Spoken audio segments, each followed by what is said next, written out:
Hi, everyone. This is David Walsh from SufferingWell. And I'm Alice K. Reckelhaus from SufferingWell, and we're here for our lessons for building your faith and learning to suffer well. I told you about how my husband was killed in a car accident. I also talked to you about 4 basic principles that had been built into my life that God used to bring me through that. And those were his omniscience, his omnipotence, his love for me, and the fact that he works all things together for good for those of us who love him and are called according to his purpose. And if you don't know about those, I really urge you to go back and watch that video. We'll have it linked below so that you can see it. But those principles are very important before you hear about what we're going to be sharing today. So when he died, obviously that was incredibly painful and devastating to me. David asked me a little while ago before we got here on camera about how I reacted to that. And, obviously I cried a lot. I also, and this is something that I've talked to other people who have lost someone like this, and almost everyone says that this happens to them. There was this horrible screaming, this just blood curdling screaming that at first I thought was an animal in my house. I didn't even realize it was me screaming, but it's kind of that feeling. I felt like somebody had reached into my heart and had grabbed it and had pulled half of it out. And it was just, it was scary, it was painful. And how can you go on living when you've lost your whole purpose in life? You've lost the person that you feel like, they're the only person who really understands you. And yeah, and I had always imagined, I know this is going to sound weird, but I always imagined that we were going to die together. That's just what I assumed we would die together.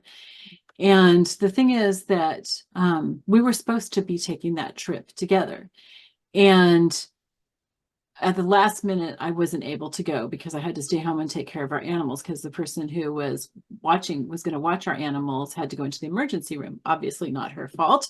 And I feel like, looking back at that, I'm finally to the place where I'm thankful for that. I'm thankful that God saved me, but at the time I was not thankful.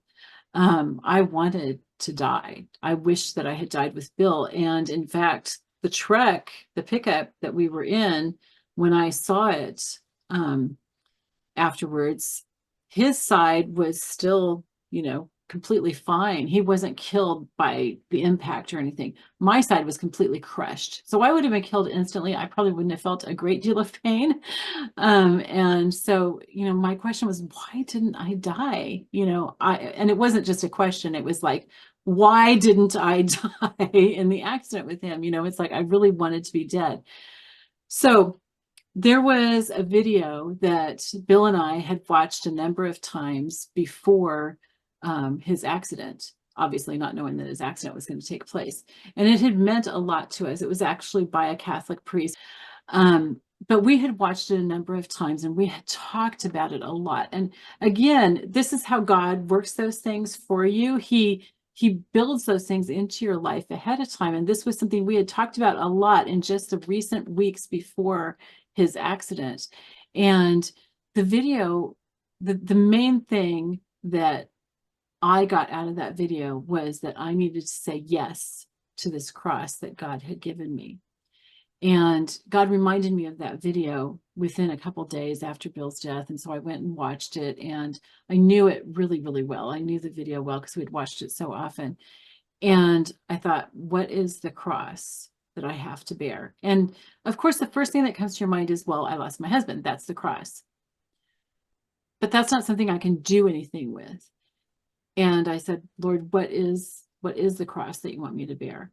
And it was just to live, because I didn't want to live. I wanted to die. I wasn't suicidal, but I wanted, probably more than anything at that point, to die.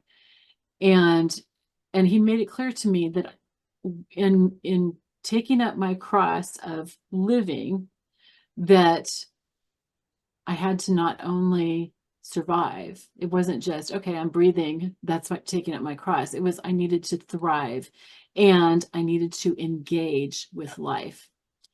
That was really, really hard. But that's one of the things, along with those other four principles, that has gotten me through this whole horrific thing. And that is an ongoing cross. Sometimes it's easier than others, sometimes it's harder, and it's getting easier. It's getting easier. But at first I had to say yes to God over and over. I mean, several times a day I said, okay, yes, Lord, I will live. Yes, I'm saying yes to life. And I said it over and over and over. It's something that is hard to deal with, especially when you're in the moment like that. Mm-hmm. And this actually causes people to turn away from their faith. Is they ask, how can God do this to me? How Mm-hmm. can God permit this to happen to me? Mm-hmm. And that's where You know what? those four principles came in. I mean, that was the answer Right, to it for right, me. right. You know, it's like I was able to go on. I was able to not lose my faith because of those four things that I God knew. knew it was going to happen. Mm-hmm. He knew God before I could was have born. prevented it. He's Mm-hmm. omniscient. He's Mm-hmm. omnipotent, Mm-hmm. omnipotent, and but the third thing is he loves you, Yes. and that he works all things for good. You have to look at all of that together, which is hard to do when you're in a state of grief. Right, right. I think it's very But easy to feel that he doesn't love you, especially. that's And, right. you know, And and some people go as far as to say he doesn't exist. How can there be a God right. that would be so cruel? Yeah. But Yeah. But but I've had that's where our to, faith comes in. That's why we're doing suffering well and faith together. yeah. Go ahead. Yeah. Well, and I've had to just believe that God is working this together for good. I don't really see that yet. I'm still getting inklings of it, but you know, I can see how that worked out great for Bill, you know. He got to go to heaven or purgatory on his way to heaven or whatever, but for me, you know, how does this work out for good? But I've seen God do that in my life enough to know he is going to work it out for good. There is, and this is part of what we want to talk about later in building our faith, because I think that the fact that my faith had been built so much helped me to be able to survive that. What we're called to do, and that those four principles help us to recognize, is that we must cooperate with what he allows to happen to us. We Right. say the Holy Spirit prayer when we say we accept all that thou allow us to happen to us. Mm-hmm. And the way we do that is through engagement. We need Right. to engage the cross. Yes. Jesus engaged his cross. He didn't want his cross. He said he would wish that could pass him by, Mm-hmm. but he realized that God's will needed to be done, and Right. he embraced it. Right. Most people crucified were probably dragged to to their cross. Screaming and He fighting. he Yeah. embraced it, and I don't know, but in the Passion of the Christ, Jim Caviezel hugged the cross. I Yes, and wouldn't be surprised I if think somebody Jesus in the did do that. movie even like scorned him for that, if I remember right too, because I think that Mel Gibson was trying to make that point that Jesus embraced the cross. Yeah, That was really good. yeah. And yeah, that was what I needed to do. I needed to embrace life and engage with life. And that's something that we have to do with our crosses. And I'd like you to kind of maybe pause the video for a second and do come back. But stop and think about what your cross is. You probably have several, you know, but what is one of your crosses?